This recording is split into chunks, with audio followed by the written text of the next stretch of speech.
Ever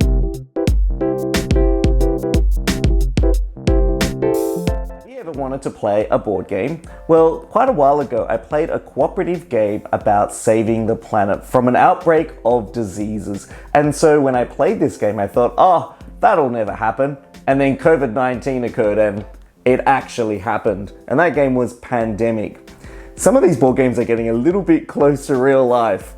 And so more recently, a game was released by the same designer, Matt Leacock, which is also a cooperative game about saving the world, and it's all about combating climate change and the amount of carbon emissions that we emit each and every year. In this video, I'm going to be comparing both cooperative games, Pandemic and Daybreak, to see which one is better. Hi, my name's Danny. I'm an avid modern board gamer from Australia who loves sharing my passion for this hobby with you, my friends, and my family. Come and join me as we save this planet.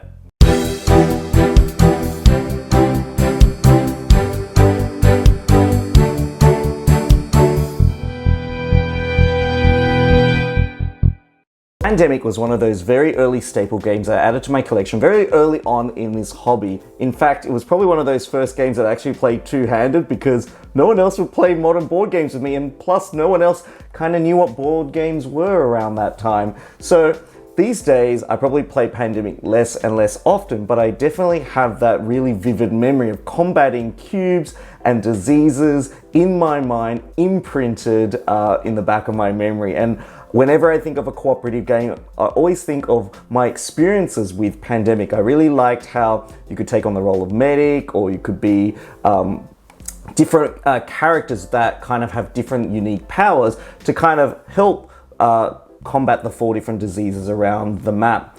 What I really liked about Pandemic was the fact that you had to manage the different location city cards in your hand to try and get to different places around the map. And in Pandemic, it's very hard to get everywhere. And then you have to collect, 5 of the same color, cash them in to kind of cure a disease. And so you kind of have this funny effect where cities are going to be infected at the end of every turn. An epidemic might occur, and then outbreaks will then piggyback off those epidemics, which then kind of cascades into this kind of uncontrollable outbreak of disease that raises the tension and kind of propels you to the end game.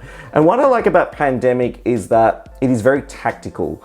You have to really think about where you are geographically and then how you're going to plan out the next 4 steps of your action, and whether to remove cubes or to try and get more cards, or to actually pinpoint a city where you can meet another player and actually swap some of your cards over. I did find Pandemic a lot more easy at the 2-player count, but then when I played it multiple times at the 4-player count, I was like, okay, this is how Pandemic should be played, and this is how it's meant to be experienced. And I just really like the conversations that you can have about what to do. I mean, it did sometimes lean towards one player kind of dominating in terms of what we should do next and how to optimize the turns a lot more, because everyone kind of is doing something very similar, and you can kind of just really alpha player by looking at where everyone is and what everyone's got in front of them. I love it when a game designer really kind of explores their wheelhouse, with game designers like Uwe Rosenberg, who loves doing, dabbling in the farming game themes, and you've got Stefan Feld, who always has 6 branching actions in 6 different regions. You've got Matt Leacock, who really excels in building cooperative games, and I feel Daybreak is almost like 3 steps ahead of what he did with Pandemic. And what I really like about Daybreak is the fact that it is card driven. Upon first glance, you might look at the world map and go, oh, this reminds me of Pandemic, but actually it is a very far step away from Pandemic. They are almost 2 different styles of games. Daybreak is primarily inspired by games like Terraforming Mars, where you have a multitude of cards with different tags, and then you kind of trigger those tags by powering them up and stacking them in multiple columns. And in Daybreak, what you're going to do is, with your world superpower, whether you're China or Europe or America, you're going to have 5 columns. And each of those 5 columns, you've got to use your cards in different ways. You can discard a card from your hand to activate different actions from those powered columns. You can start a new local action by placing a card from your hand on top of an older action. It's kind of like showing that you're moving in a new direction with where your country wants to invest in, or you can tuck them behind existing columns of cards to use the tags from the card that you've just tucked. And so this game is all about powering up the tags. You want to use the right sort of tags in each column so that when you power up that main action at the bottom of the column, all of those tags are going to trigger and they a multiple use of that particular effect. And so in this game, each player is going to have a player board. You're going to have kind of 2 rows on your player board where one row represents the carbon emissions from all your industry, your agriculture, your pollution, your factories, and the other one is all about your energy usage. You're going to have a little bit of green energy, but most of the energy is going to be bad for the climate. And so throughout the game, you're trying to transfer this carbon emitting energy into more renewable resources. Due to your population growth, you're going to try and keep up with demand, because if you don't have the right demand, you're going to add a lot of pressure to your country and your citizens. And then you're also trying to change the industry and reduce the amount of carbon that's coming from industry by investing in more renewable resources, green ways of living, recycling. And so by manipulating your board and what your country invests in, collectively as a group, you're going to reduce the amount of carbons that you're going to emit into the air every round. And so this game really leans in to that theme so strongly. You're going to be given some global projects that you can all contribute to, which gives you a collective bonus effect. You can then play action cards or local action cards and trigger them. Well, then you will have to deal with some crisis, some that you know, some that are going to surprise you. So you've got to be prepared for every kind of situation.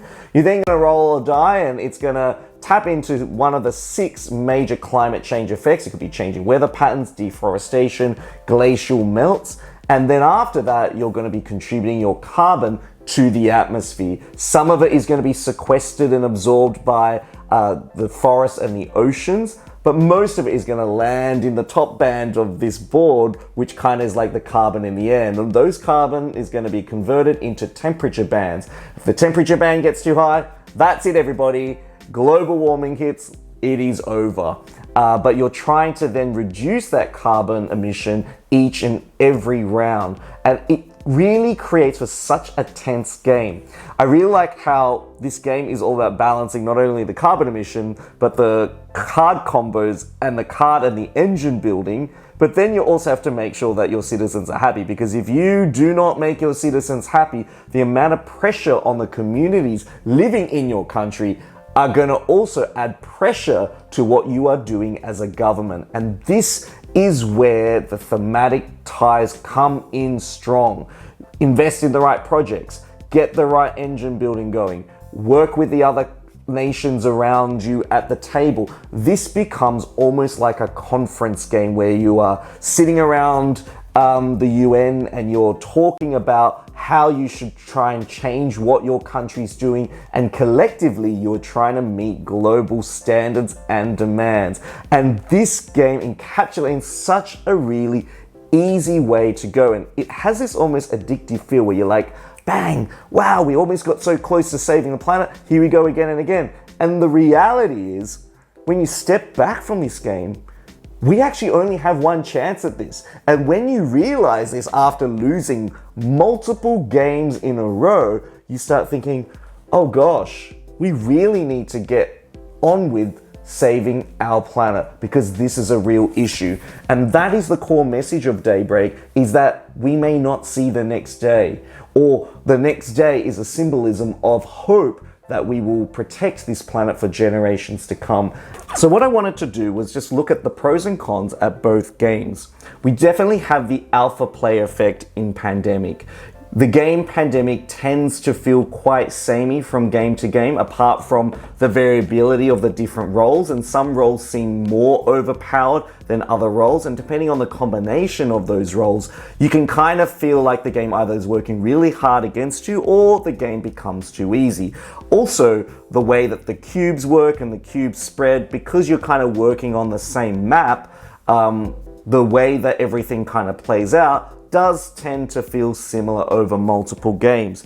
I do love the tactical nature of the game, where you have to position yourself in the right cities at the right time, and that traveling movement mechanism around the game is quite a fun thing to engage with. And I also think that the stress of an epidemic occurring or getting two epidemics, on consecutive turns does add some real pressure to the game. Daybreak does give you that real cool avenue of feeling like you're controlling and representing your own country. The combos of the cards and the synergies, and the fact that every single card has a thematic tie to climate change and different action groups, means that you can scan the QR code on the card and it takes you to a website which actually explains the background of the card for you. I do love the 5-column combo building synergy. The fact that as you get into further and further into the game, you can actually make sure that your combos actually work really well, and so you kind of feel that the strength of your actions increases across the game. The asymmetry of the 4 different decks, of the 4 different global powers, means that you do feel like you have greater ownership over what you are doing on your turn, and you're not kind of piloting everyone else at the same time that kind of happens in Pandemic. I also love the thematic ties. Both games really touch on the theme of what they're trying to express so well.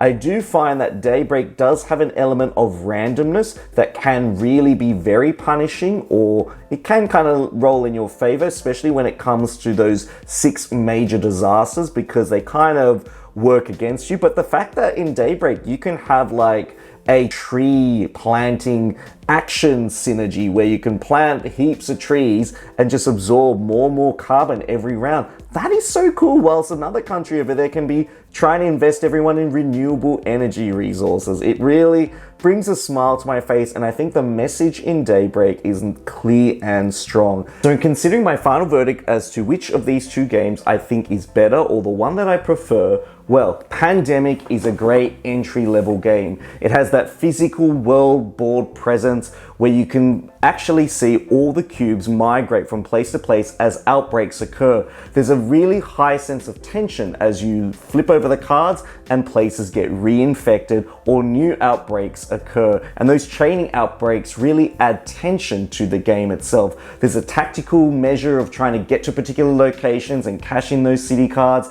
or trade city cards with another player, and that geographical movement actually makes the game quite a puzzly game in itself. It does suffer from the alpha player effect a little bit, where one player can kind of dominate and tell other players what to do, but it is a great entry game.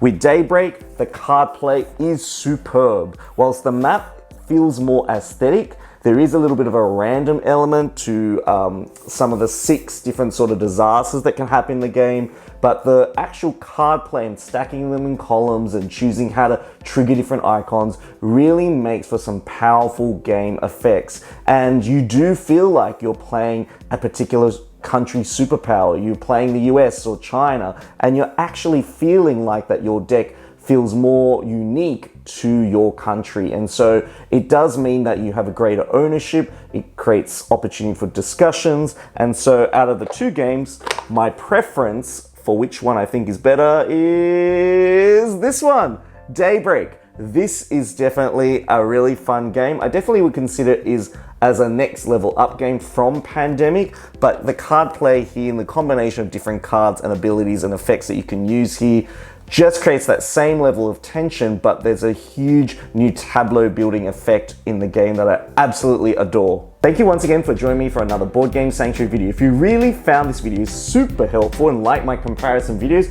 please check out my other comparison videos on my main YouTube page.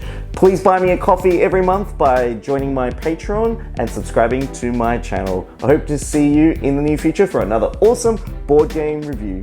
See you soon. Goodbye.